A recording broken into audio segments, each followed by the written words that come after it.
Hi everyone, my name is Ruth and I live in Bradenton, Florida. Bradenton is located in Manatee County, which is the county right next to Sarasota County where the storm is coming through. So we did not evacuate. We chose to stay home. Many people question our actions and ask why we didn't evacuate, but I can tell you why. So I am a disabled person with limited mobility. I have limited energy and my body's in pain 24/7 unless I'm taking medication. So not only am I responsible for myself, but I'm also responsible for my elderly parents who live at home with me. My dad has dementia and needs 24-hour care and gets very disoriented when he's not in a familiar environment. And in addition to that, we have 3 dogs with us. So when the government says evacuate without providing any resources, without, providing anything, it's basically every man for themselves. Go ahead and get in your car and drive far away is just a risk that I can't take. What if I get a flat tire with my limited mobility? Not only that, but the pain that I'm already in because I had to put up hurricane shutters at home. We did it little by little. My mom helped me as much as I could, and so did my dad. But, I'm in extreme pain right now. Everything that I do impacts my mobility. So thinking of, okay, let me get in a car, let me drive up, 6-7 hours to wherever so that I can get out of the way, it's not really a solution. Not by what I was hearing where all the highways are packed. It was taking people twice as long, right? It's just not feasible for me to get in my car and go, risking running out of gas, risking getting a flat tire and having to change a tire is just something that I physically cannot do. I wish that we lived in a system and in a society where people were prioritized, elderly people were prioritized, where disabled people were prioritized. But unfortunately, that's not the system that we live under. This government says evacuate, but they provide very little resources, if not absolutely nothing for you to evacuate with.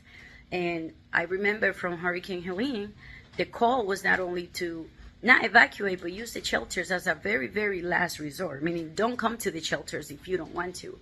And this was the sentiment all throughout the media, which is just mind-blowing to me. But again, the lack of assistance, right? All the hotels have been basically taken. People are out of their houses. I know that this is over 5 million people that have evacuated, and, I'm thankful for that. But how about the millions more that cannot evacuate? How about the millions more that are in a position like myself?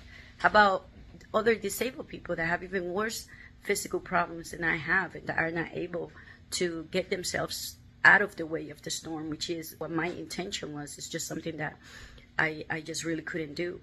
And why don't we have a government that actually helps out with this type of stuff? Why don't we have a government that lines up buses and takes people wherever they need to go, where it doesn't have to come out of pocket? People don't need to book hotels. People don't need to spend gas. People don't need to do any of that. Those are the things that we should have in place. This is really the only way that we can save lives.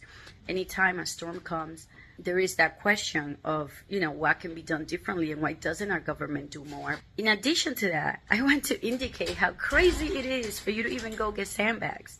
Did you know that if you go get sandbags at 90% of the locations, if not 99% of the locations that are provided by this county, do you know that you have to fill up your own bags, your own sandbags? So you have to take a shovel, you have to fill up your bag, and then you got to take your, 35, 40-pound sandbag to your car on your own. And I know that because I've done it after having infusion treatment. Now, I just don't have the energy to do that. I don't have the strength to physically pick up things. It just can't happen. And I need to reserve some of my strength still to see how bad the storm is on the house, to see if there's any other emergency, to see if water comes in and we need to run to the second floor. What else we need to do? I still have to save some of my strength for that. So what can I possibly do? The options are very limited here. When we have a government that is sending billions of dollars overseas, and those billions of dollars should have been used right here at home to evacuate the people in Florida, the people that need it, people that are now, just waiting to see if they are going to survive this storm, basically. And that's going to be the sad story. You will see that once we wake up tomorrow, the sad story will be how many people have actually perished when they could have been saved if our government simply took action.